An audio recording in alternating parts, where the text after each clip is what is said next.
Почитувани представници на медиумите, почитувани граѓани. Манипулациите, лажните вести, црната пропаганда и притисоците во оваа кампања за локалните избори не престануваат. Вчера повторно бевме сведоци на уште една манипулација, но овој пат од носителката на листа за советници од редовите на Социјалдемократскиот сојуз на Македонија Атина Мургашанска. Во однос на нивниот вчерашен прес на Атина Мургашанска, кој имаше за цел да шири дезинформации само за да добијат глас плюс повеќе, го потенцираме следново. Со назначувањето на новата директорка на Општинското основно училиште Браќа Миладиновци во месец август 2020 година, затекната е состојба каде кровниот покривач на централната училишна зграда има големо протекување на вода за време на врнежи и со мал обем. Истото го имаше своето негативно влијание на воспитно-образовниот процес. За оваа состојба, актуелниот и независен кандидат за градоначалник Максим Димитриевски издал итна насока за изготвување на проект за санација на кровна замена на кровен покривач на училиштето Браќа Миладиновци и Крсте Петков Мисирков од страна на општината. Тој, како татко на градот, не бил воопшто известен и запознаен за состојбата од претходната директорка на училиштето, која патем денеска се наоѓа на листата на советници од редовите на Социјалдемократскиот сојуз на предстојните локални избори, каде носителка на листата е Атина Мургашанска, која одржа пресконференција на оваа тема. Каква е оваа непрофесионалност?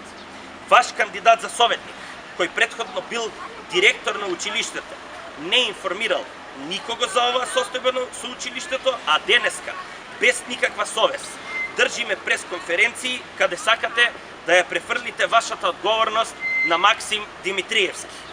За информирање на јавноста, јавното предпријатие Куманово план Куманово изработи проект со кој на 23.11.2020 година училиштето аплицираше по јавен оглас за финансирање на проекти за реконструкција на училишен објект објавен од Министерството за образование и наука.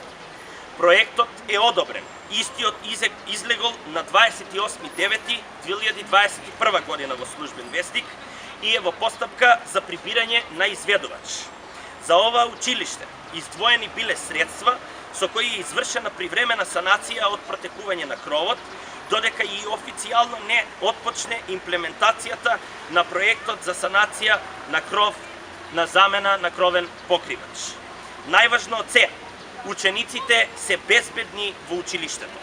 Тие ја следат наставата во слободните училници и во информатичкиот кабинет. Пред да се охрабрите, да држите пресконференција на кои сакате да обвинувате и да манипулирате со граѓаните само за да победите на локалните избори, подобро е претходно да се информирате за да не ви се смеат граѓаните. Дополнително би сакале да ја прашаме носителката на листа Атина Мургашанска, каде е вработена и кога последен пат се појавила на работа. Дали е вистина дека целата репрезентација што следува за Совет на општина Куманово наводно е потрошена по кафеани и ресторани, бидејќи се зборува по градот дека не одела на работа, дали ќе ги врати народните пари кои ги земала изминатите 4 години. Граѓаните на Куманово заслужуваат да ја знаат вистината. Во овие изминати 4 години реализирани се повеќе од 160 проекти и активности за подобрување на условите во општинските училишта. Реконструирани се фасади, кровови, училници, се менуваат прозорци и инвентар. Се адаптираше пристапот за лица со попреченост. Обезбедена е дигитална опрема, смарт табли, нагледни средства и други реквизити. Уредувани се училишните дворови, се градеа спортски терени и училишни спортски сали, а комплетно е реновирана и ученичкиот дом професор Мијалковиќ. И во следниот мандат граѓанската иницијатива има план и визија како да го унапреди образованието во Куманово.